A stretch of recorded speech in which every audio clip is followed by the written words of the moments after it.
Hi everybody, I'm Judy Early, and this is like the 100th time that I've started this video today. So if look a little tired, it's because I've repeated this 100 times and I still don't have it right. I wanted to talk to you a little bit today about Khwaja Ubdallah Ahrar. And I apologize if I know I'm butchering that name, as I will butcher other terms throughout this. I was first attracted to Arar because a quote of his showed up in several different places in the Bashir book we read um, for this week. And the quote goes like this: "The tongue is the mirror of the heart that of the spirit that of the true reality of humanity, and the reality that of truth. May he be praised." It reminds me of the depth of devotion that Sufis have for God or Allah. Um, their goal, as I understand it, is to become one with God, um, despite or in spite of living in the world. Khwaja Auror is considered to be a towering personality in the history of Sufism during the 15th century. Bashir tells us that, and this is a quote from Bashir, from a socio-political viewpoint, the most important Naqshbandi figure of the period was undoubtedly Khwaja Ubadallah Auror, who is the subject of numerous hagiographic narratives. End quote. Aurora was born in the village of Shash in Ramadan 806 AH or March 1403 BCE. Um, he comes from a line of Sufis. His father was a prominent dervish, and one of the amazing things about Ara is that his father felt this heaviness, this premonition 4 months before Arar was actually conceived. And so his father kind of went into hiding because he didn't know what this this feeling, where it was coming from, or what it meant, or anything. And so he kind of withdrew from society, trying to figure out what was going on. And he actually describes that when his wife became pregnant, or when his wife conceived, he actually felt a burden lift off of him. Um,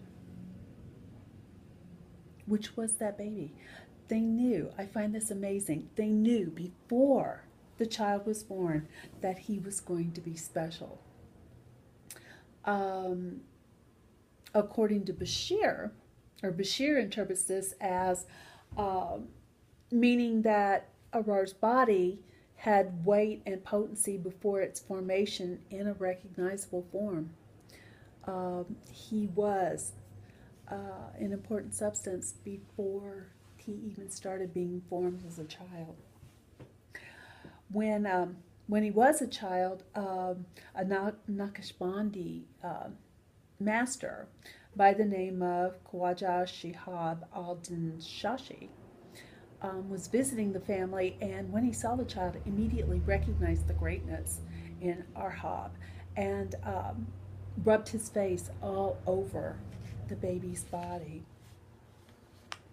So early on, other people saw the greatness in Harar. But it wasn't just other people. He also, at an early age, had a very um, presentiment of what his destiny was. And so he was very concerned as a young child onward that his body, that he have control over his body, that he watched what he did, that he was careful of his behavior.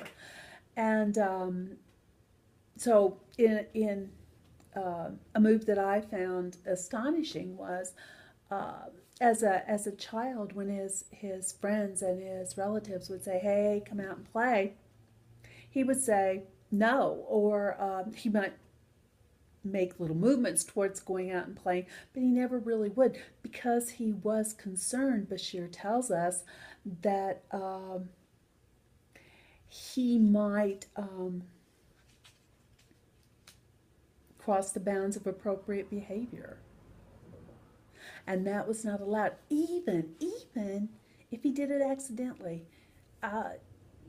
He knew, even at an early age, to watch. And I just find that amazing that a child would have that kind of sense of self that Arar apparently had. He was a very gifted man, and when his uncle, who kind of oversaw his education when he was young, felt that it was time to focus more on spiritual things, he actually was sent to Samarkand to, as Bashir says, acquire heavenly knowledge.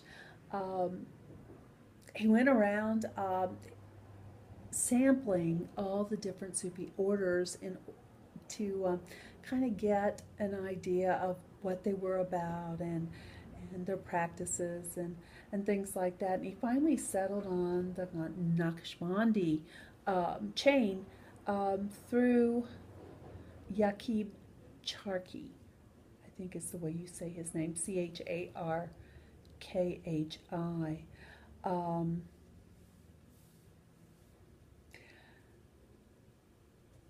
And once he made that step, he adopted a lifestyle of subsisting on very little for himself. He preferred to concentrate more on helping others. Or as Bashir says, he exerted himself in extraordinary ways for the sake of others. On a website, as I was surfing, trying to find out some more information about Ahrar, I found this quote, and I think it's really appropriate here. He said, "To help and serve people in the understanding of this way is better than dhikr and meditation. Some people think that to do the supererogatory sunnahs is better than serving and helping those in need. It is our view, however, that to take care of people and to help them and to show them love is better than anything else." I really like that quote. I'm very much have a servant's heart, and to me, this quote gets to the heart of Ahar's servant leadership, a desire to reach up to others as he also seeks oneness in God. It's not just an inner thing, but you also have to reach out to others. And to me, this is just an amazing tendency or behavior displayed by Ahrar. He was known for his mastering of his body. From what we read in the Bashir book, we know that he could sit for long times on his knees.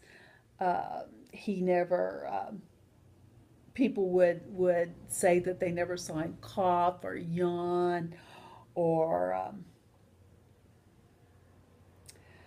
sit cross-legged, spit out fruit or seeds from his mouth.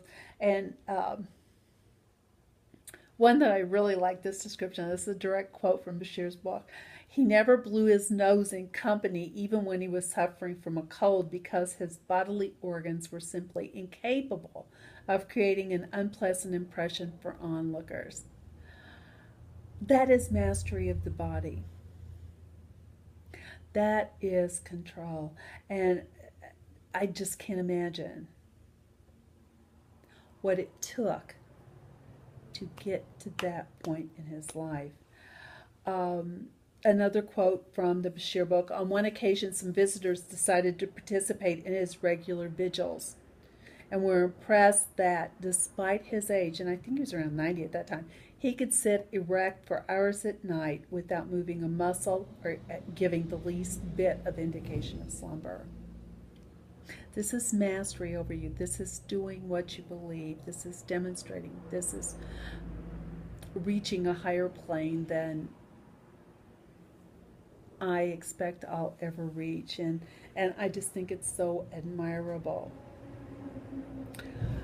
He died on Saturday, Rabu al 29, 1895 AH, or February 20th, 1490 BCE, in Samarkand after Isha prayer.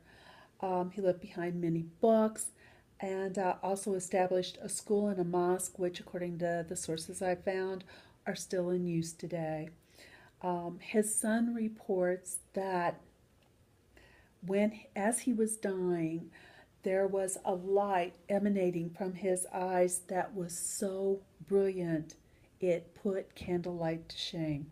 And this wasn't just his son saying this, this was also others who were around and witnessed the event. The entire village was deeply, deeply grief-stricken upon his death. The king, Ahmad, the Sultan, came with his army to the funeral and personally carried Arar's coffin to its final resting place. He was recognized not only by his Sufi followers, but also everybody in the village, of being a great holy man, of being a man of God. And when I think about and when I read the story of how nearing death, a light came through his eyes so bright that it made candles look dim, it reminded me, or kind of put in gave me a visual of what the Sufis are trying to achieve. They're trying to achieve oneness with God, where you are one with God. And for me, the idea of a light coming through the eyes that is so bright that candles look dim is achieving that oneness. Thank you for going on this journey with me. Have a blessed day.